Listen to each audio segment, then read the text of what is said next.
Today we will cover Chapter 1. Just a heads up before we get started. This is not a substitute for the chapter. I fully expect you to read the chapter. This is more to clarify some interpretations, give you some stories, share some examples, add a little more depth into the things that I think it is important. I recommend you reading the exam review before reading the chapter. As entrepreneurs, we have a constrained time. Let's focus on topics that are more relevant. If you think I missed something that you would like to know, feel free to send me a message, an email, smoke signal, Morse code, whatever you want. So let's get started. We will look on what entrepreneurship means. Who is the entrepreneur? What are the advantages and disadvantages? Why is it so popular now?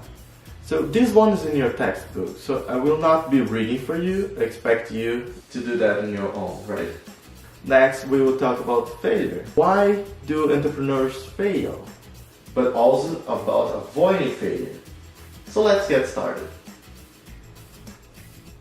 What are entrepreneurs like? For me, the first one is not listed in the book, but I think it's extremely important and it's passion. Passion is what makes startups create something out of nothing. I mean, just think about what we do. We sit around with a napkin and then we go, we're going to change the world. You know, sketch it, and we believe it. Not only do we believe it, we're able to convince you that we're going to do that. And in fact, we not only convince you we're going to do that, we're going to convince you to open your wallet and pour it out and give us your money. And you're going to be happy even after you do that. And the odds of us actually doing that, 1 out of 100. But you'll give us your money again, and we'll do it again. This leads the entrepreneur to seek being the best, driving a desire for responsibility. You are responsible for your outcome. Many say entrepreneurs are crazy and take too much risk. That's not true at all. They take a calculated risk. They think differently. They have determination and they believe they will succeed, and that drives them to not take no as an answer. They fail and they try again and retry and retry and retry and retry. They love competition. They play it like a strategy game, board game. You know, they look and they aim into the future, and while money is important, they want to achieve something great. This is what motivates them. They also have a tolerance for ambiguity. What that means exactly is, think like you're playing a board game, but without knowing the rules. This has its advantage. They can create their own destiny, make a difference, make a lot of money, help society, and all of that while doing what they love. Imagine doing what you love and being paid for that. That's the perfect job, right? So here's one example.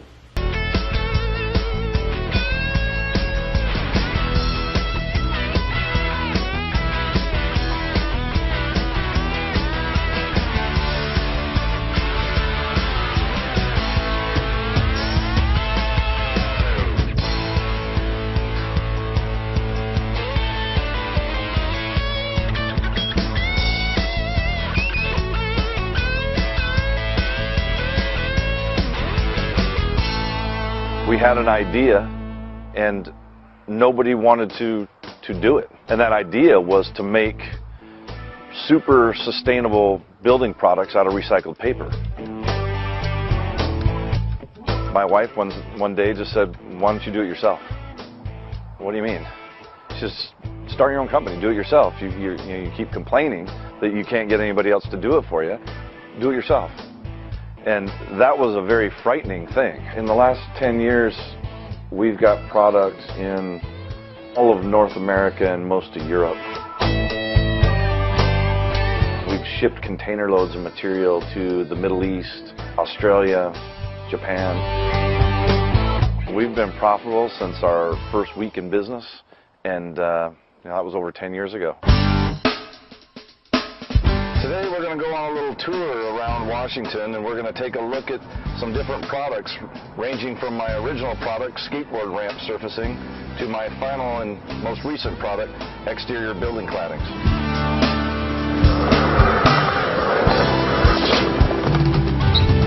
Everybody thought I was crazy, even my own family and my best friends.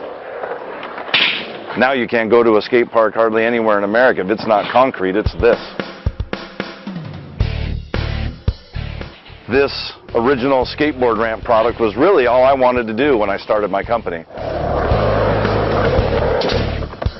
This now is almost a hobby to me. I don't do that much of it anymore. When I started this company, I put together a business plan like everybody puts together a business plan, and I was going to go get funding. And I went to numerous banks with my business plan about how I wanted to invent a product and manufacture a product made out of recycled paper. They would kind of shake their head and wonder, what is it you're going to use it for? I said, well, I'm going to make skateboard ramp surfacing out of recycled paper. And almost every banker I ever talked to chuckled and said, well, good luck with that. Shortly after we made the skateboard ramp surfacing, we had a previous customer come back and ask us if we would make them a countertop product. In 2005, we brought out EcoTop, which is the latest and greatest in our countertop products we've produced over the last decade. This one's made out of 100% post-consumer recycled fiber, and it has a UV-stable resin system. And the beauty of this product was we were able to make light colors that were appealing to a much broader market than we were able to appeal to in the past. I think that anybody who has an idea can be an entrepreneur, but don't get me wrong in saying that an idea is all you need, because it's easy to get ideas. It's hard to implement those ideas.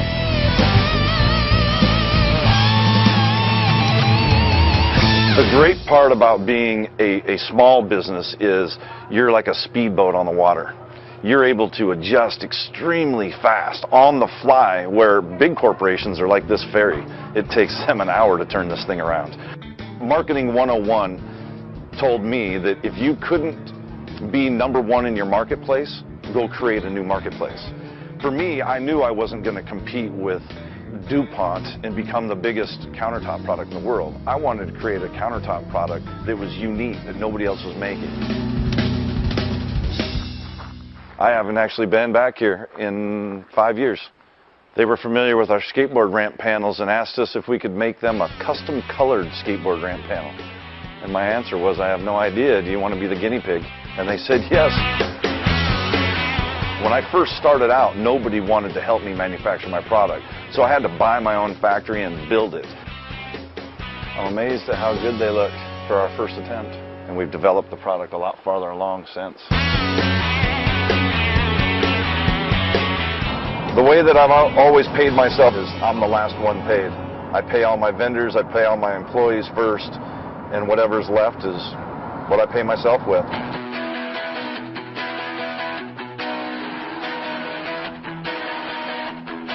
Wow, this looks really good. This product is called EcoClad. It's made from 100% post-consumer recycled fiber mixed with rapidly renewable bamboo fiber. Well, I think one of the most important pieces to owning a small business is understanding finances. Fortunately, I'm pretty good at math, and I was able to fumble my way through it, but I wish I would have paid a whole heck of a lot more attention in finance class. I think the number one thing any entrepreneur has to have is a pit bull mentality. You have to have this unbelievable conviction that you cannot fail, and your idea will not fail, because I had so many doors slammed on my face. All I had to do was laugh and keep going and opening another door. The past decade doing this is like a fairy tale. I don't consider myself a brilliant person, but I think we had a really good idea that we've been able to get to market and then adapt it in the market over time. I wake up every day with a smile on my face and go, I can't believe I get paid to do this. Right, but there are some downsides too. I like to call it the dark side of entrepreneurship. Basically, there's three things: risk, stress, and ego. Risk can be financially. I think this is the most straightforward, the most common of all of them. but also career, family, social, and psychic risks are involved. You probably heard about someone that left their secure job to start a new company. How was that story? How did that go? Think about it. But there's the downside. So you don't have your health insurance anymore. You don't have 401k for retirement or your benefits. You have to put the hours, and it can be hard on your family. Think about Elon Musk over Tesla. He puts down about 120 hours a week. When you think a regular job is about 40 hours, so that's like you're having 3 full-time jobs. Not to mention the stress. You need to work, depending upon how well you want to do, and particularly if you're starting a company, you need to work super hard. So what does super hard mean?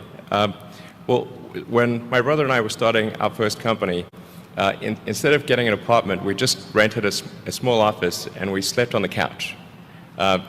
And we showered at the YMCA, and we're so hot up we had just one computer. So the website was up during the day, and I was coding at night, 7 days a week, all the time. And I sort of briefly had a girlfriend in that period, and in order to be with me, she had to sleep in the office. So work hard, like every waking hour. That's the thing I would say particularly if you're starting a company. Not to mention the stress. Think like having a final every single week, or maybe like having one exam every day.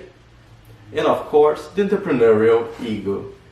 This is not in a book, but I think this is really important to mention. This company is like your baby. No one gonna take as good care as you will. So you have the need to control both the venture and your own destiny, right? You are in constant alert about your competition, about your customers, about government regulations. You continuously scanning the environment. And this can create a sense of distrust.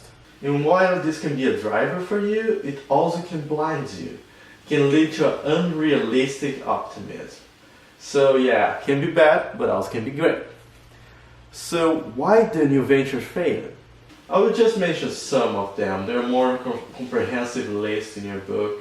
But I would say finance, so you need money to grow, right?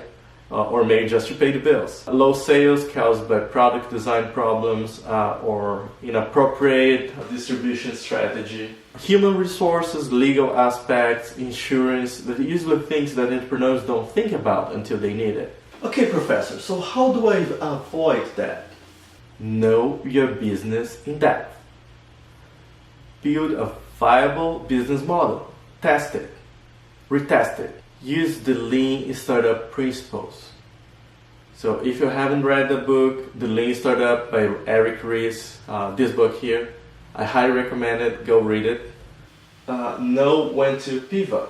So this just means change direction based on the market. So sometimes you have this idea of a product that's really great. You think gonna sell a lot.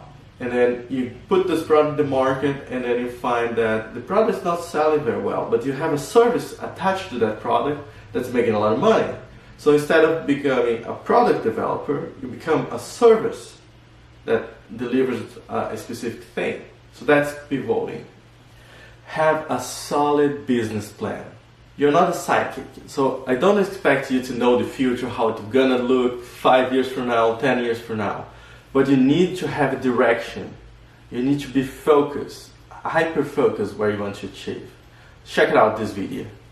Hey, Snapchat, this morning I'm going to talk about one of the biggest mistakes I see early stage startups make.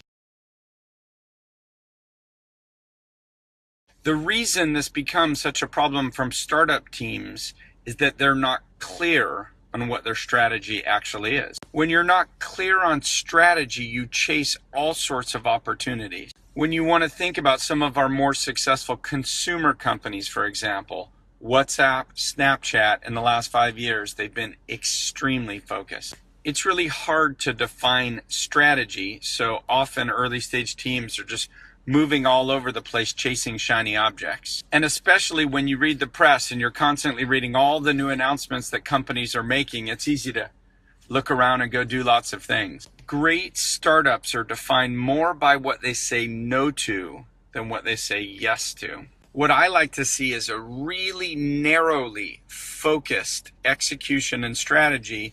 And if it's not working, then define the reasons why it's not working and make small fixes and then constantly test whether those fixes make improvement. I see investors all the time telling startups, well, why aren't you doing this? And why aren't you doing that? All these other companies are doing it.